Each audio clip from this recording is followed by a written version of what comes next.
Welcome. This is Bridges Muji Bakochola. Prison quality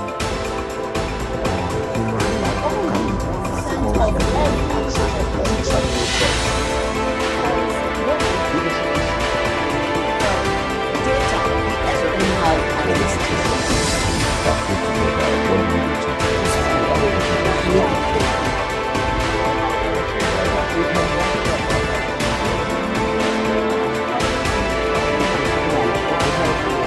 as we build a sustainable environment for growth.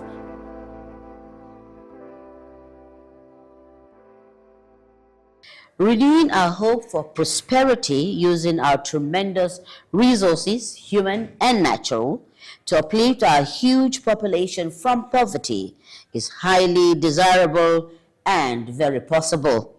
That's the focus on Bridges today.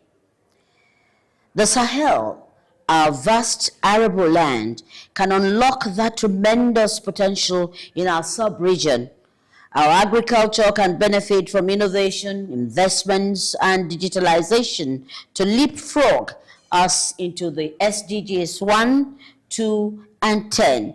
No poverty, no hunger, and reduced inequalities.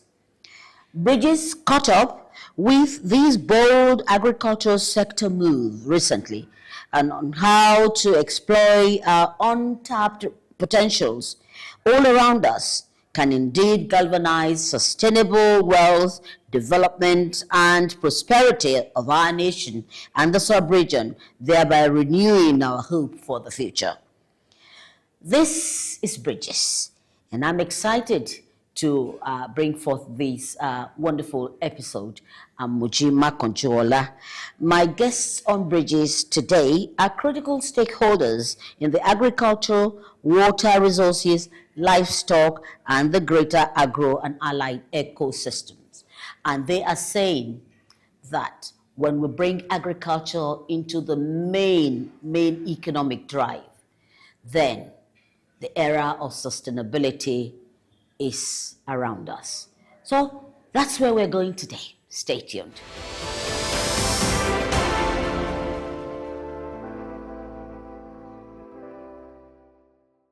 You're watching Bridges. Water is an important ingredient. In fact, it is the component that is needed. And experts are saying that we really must start looking at growing all around the year, not just seasonal, not just when the rains are here.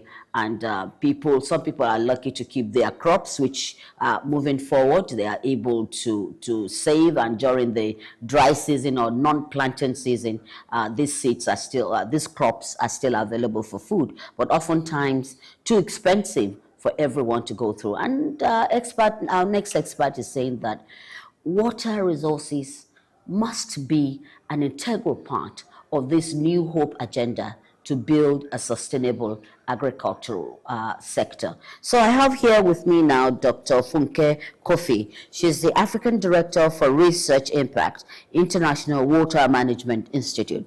So appropriate. And a woman. You're welcome on Bridges. Thank you. Yes, during the forum, you were very vocal about ways that water should be made an integral part of this new hope arising for the agricultural sector. Let's share your views with our viewers. Thank you very much for having me. Yeah, when we talk about food, we often forget that water is very important. The water is an essential input into food production, not just at the production level, but also beyond production level, post-harvest handling, processing, to ensure that we get food from the farm to the table. Water is key. And water is not something we have full control over. And we know that these days people are talking about climate change. We see a lot of variability, hazards, climate hazards happening, flood, drought, long duration cropping season and all that. Is all because of water. So we need to pay attention to water. Are we paying attention to it? We are doing that, but we need to do more. Yeah, we need to do more because sometimes when people think about agriculture, it's all rainfall system. Most of our agriculture production is dependent on rainfall. But we can do more. If you depend on rainfall, down south in Nigeria, maybe you can have 2 rainy seasons, which are not predictable. The second season is not, production season is not predictable any longer.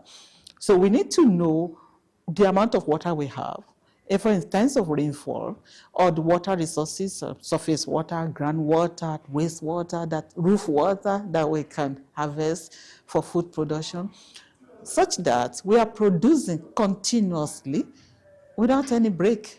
We have the enormous potential to produce more than we are doing. We have the potential in terms of land area. We have the potential in terms of the water resources availability. We have the potential even in terms of the rainfall and everything to actually harness and produce more. Of course, water is not enough.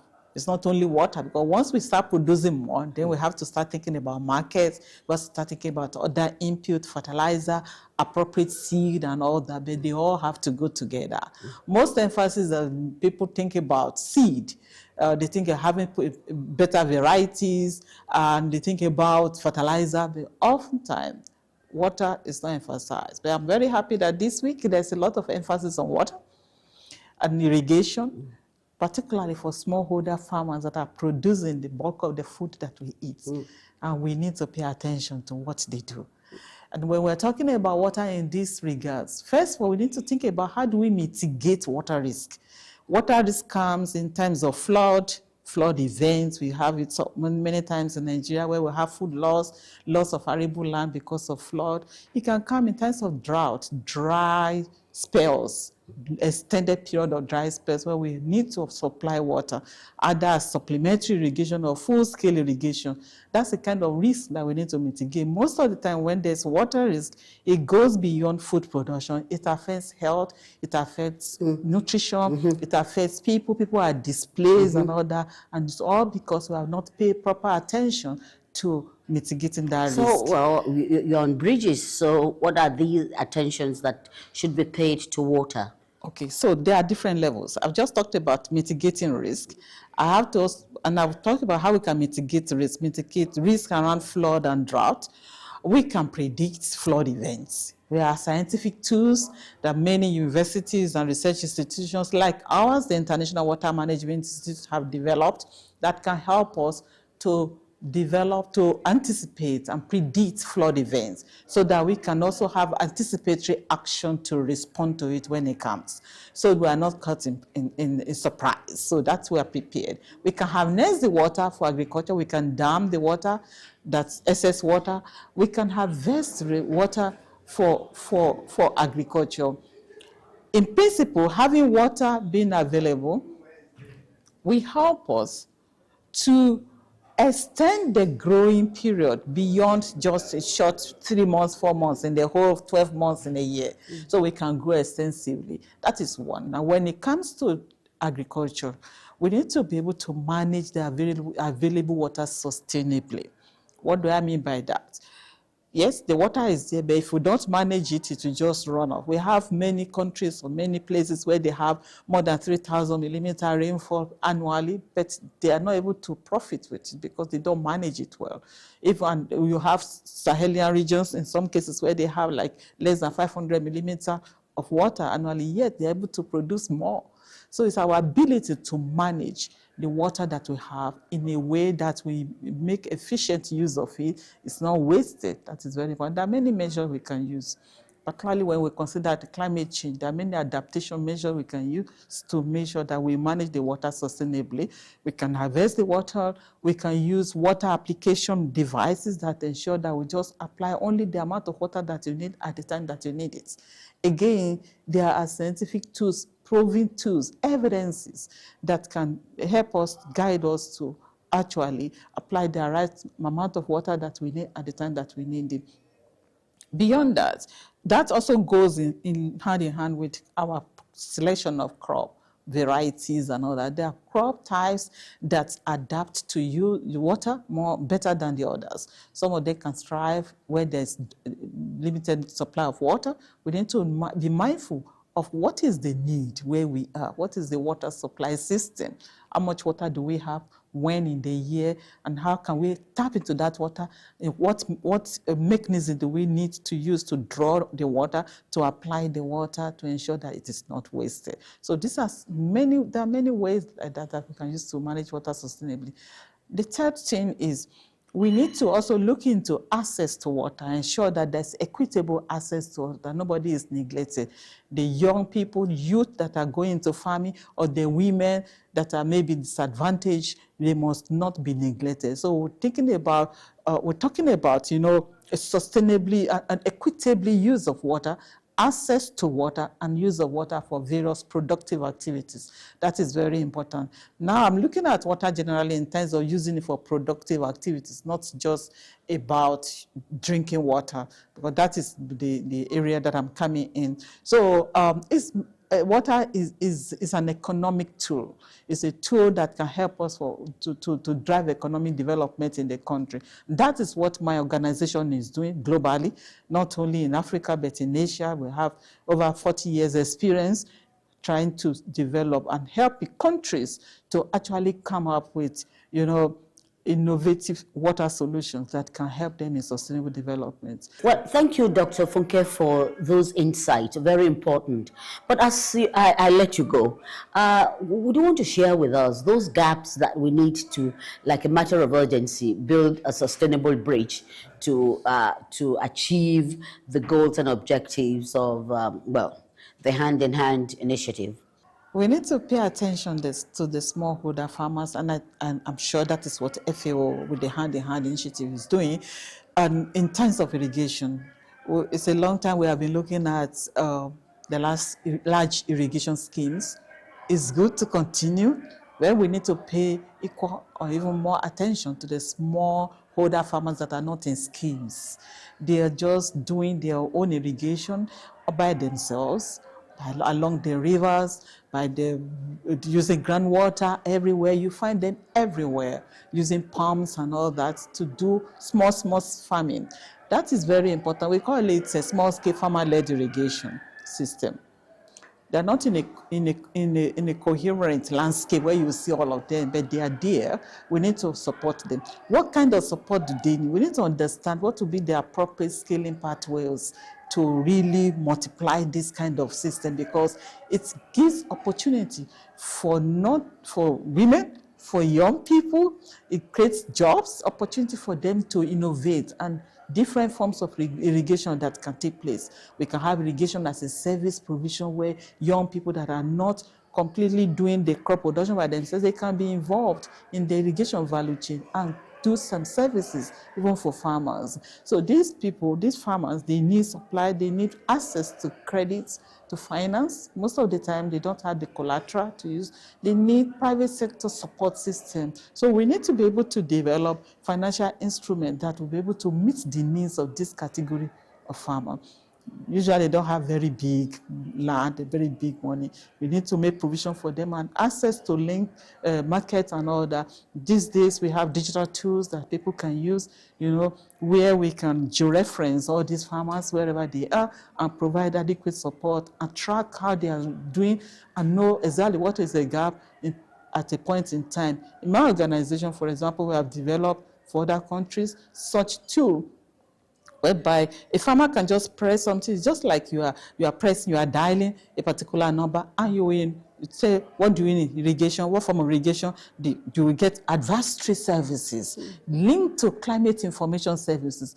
How is the weather? When is rain is going to fall and all that? You can get the same thing for irrigation. You can get the same thing in terms of when do you want to apply your water? How much do you have to apply? And all that is possible in the digital age that we are. So we need to deploy those digital innovations into our farming system, even at the small-scale farming system level, and engage our youth to be involved. Because then agriculture will be very interesting for them, because there are different dimensions that they can work with. Thank you so much for your time. Thank you for coming on Bridges. Yeah. We'll be knocking more on your door Thank you. until, of course, we get there. Thank you for having me. It's a pleasure.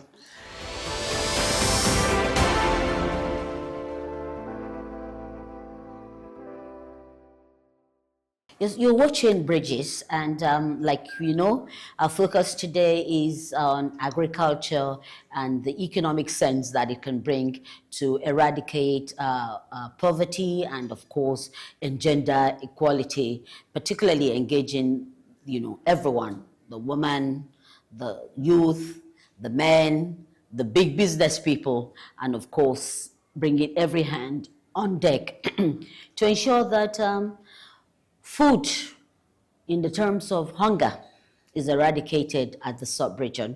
So now our lens is going to focus on an expert who's going to speak to us on what I said the Food and Agriculture Organization are trying to put together. It's called the Hand in Hand Initiative. And this initiative is bothered on bringing everyone together, integrating us in such a way that agriculture becomes the mainstay of the economic pursuit of each administration. I have here from the sub-regional headquarters my sister who is going to enlighten us about the hand-in-hand initiative and how this can actually accelerate agriculture within the region. Over to you, ma'am. Thank you. Thank you very much for having me, and thank you for your interest in agriculture. We are really honored. The Hand in Hand initiative started when the current Director General of FAO, Chu Don-Chu, arrived in FAO, and his focus was Africa. And he said, why isn't agriculture thriving in Africa? And he came up with this program, with this initiative that he called the Hand in Hand, that was supposed to be, that is, country-owned, country-led. And the idea was for countries to identify some value chains. It could be one, it could be two, it could be three, whatever important value chains they have in the country, and to see how we can create platforms for them, for matchmaking, discussing with investors, showcasing what their countries can do best, so that that value chain can be, resources can be mobilized around it, the enabling environment can be created, they will have the data they need, the geospatial data, and using all those tools for them to understand who are the actors in this value chain. And if we produce, what are we going to get? Which countries beside your own country could be interested in this product? And so, so we began this initiative, therefore, with countries, and Nigeria was one of the very first countries to join. And Nigeria came on board. They said they wanted dairy, they wanted aquaculture, tomatoes, maize, and so on. So they chose those as value chains because they felt Nigeria has the potential to develop those. So what FAO did next was, first of all, to identify the zones where these value chains are being produced, who are the main actors from the private sector, the smallholder, where can Nigeria sell these products to? So we brought all of those information together, and we developed an investment program that we presented to the government, and then the government took it on board, also shared alongside the other tomato producers such as Dangote, to see what more can the government do, what are the gaps, what are the enabling environment that the government can create for this product to thrive in Nigeria, but even beyond Nigeria. And at the regional level, we also sat down, we said, okay, in West Africa, we have the agroecological zone we call the Sahel, which is mostly dry land. So what can we do? And we realized that in West Africa, one of the biggest hindrances to agriculture development is the fact that we count on rains to produce. When it rains, that's when we have our peanuts, that's when we have our rice. So what can we do to have peanuts, to have rice, to have all the products we need year round? We said it's water. The coastal countries, they have a lot of bodies of water, however, it's not managed well. The ones in the Sahelian, they don't have water at all. Sometimes it rains 5 times a year, and that's all they have. So we said irrigation is the key. Irrigation, we need to make sure that at the regional level, the countries are investing on irrigation to make sure that they are able to produce whatever they want year round. So we came on board, we brought on board ECOWAS and SEALs, and we exposed the issue to them, and they perfectly agreed. As a matter of fact, they have already ongoing programs in irrigation as well. So we came together to develop this investment program to make sure that private sector also engages, for them to understand that this is not only government or that FAO has to do, but that they need to be on board with us, because it's an opportunity for them also to make money. It's an opportunity for them to make their jobs easier. And so the Abuja is very important for us, because it enabled us to bring all those actors together, bring also the farmers that I don't like calling farmers, that I like calling food producers, entrepreneurs. I like calling them entrepreneurs, right? So that they can all come on board, talk the same language, understand each other, so that we can path together. Yes, okay, you're the on way forward. bridges, and you've set out an initiative that, is it workable? Is it doable? And what exactly should be done to make it sustainable, so that within the region, and of course, indeed, in Africa, we can have what everybody terms food security? Agri-food systems is an ecosystem, and it spans from the seed. When you take the seed has its own value chain, from producing the seed to saying how the seed is manufactured, how to preserving the seed, and then the seed goes to being planted, to the product, to packaging. So all up to the transportation, the logistics, all of that is what we call the agri-food system. It's an ecosystem. In each of those value chain, everybody can make money. And so for us in FAO, we want people to understand that the backbone of economies is agriculture. And people usually tend to think that, it's just for feeding. No, it's a business. It's a way of making serious money, a lot of money at that. And so by bringing all of these actors together, we are able to make the governments understand which role they have to play. And for sustainability to reign, as long as we are making money, it will continue. So that's the sustainability area. And this is the reason why we bring in the private sector. For the private sector to be able to express what the needs are. Do they need irrigation? Do they need climate-resistant seeds? Do they need better tools? What is it that they need that can make them produce to feed the population, but also to make money off of the excess? And so sustainability can only be there if you have along the value chain of each of the product, people are making money.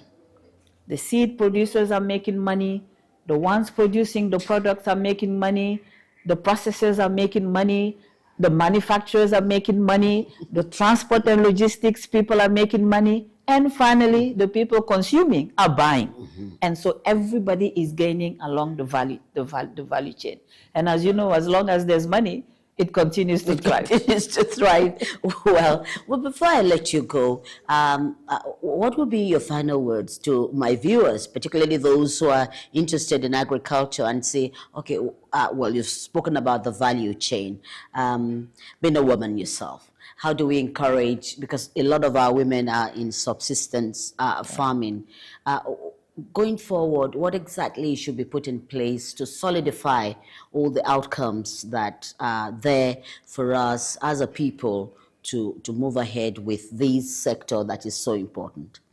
Thank you very much for bringing that. First of all, I would like to thank your viewers, the women especially, and to thank them because 80% of what we eat is coming from them.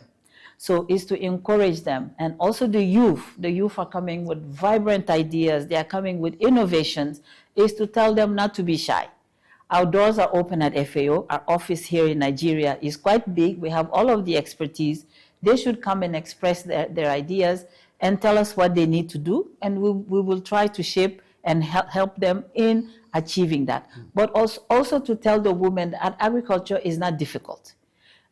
In the years we used to take the hoe and be working. We don't want to do that anymore. So come to FAO, come to us. We will tell you how to make it easy. Agriculture does not have to be difficult. And we know some people are also afraid of investing because they don't want to lose the crops. But if you knock on the right door, if you talk to the experts, they can make sure that when you plant that one seed, it grows the way you want. But you have to start on the right footage. We have a lot of publications on our website. I invite everybody to go and visit. And if you don't understand, if the languages are technical, please come and knock at the FAO door. We will be more than happy to support you. Your business is our business, and we don't want you to go into agriculture, come out of it losing. We want you to come out of it winning. When you win, we win. Wow, I like that. When you win, we'll win. Right. Thank you so much, ma'am, for coming on Bridges. Thank We'll you. be tracking the success of this and inviting more people to come into agriculture. It's never late. Does age has to do anything with it? Absolutely not. Right. Absolutely So, not. right. So thank you so much. Bridges, we'll be back. Thank you.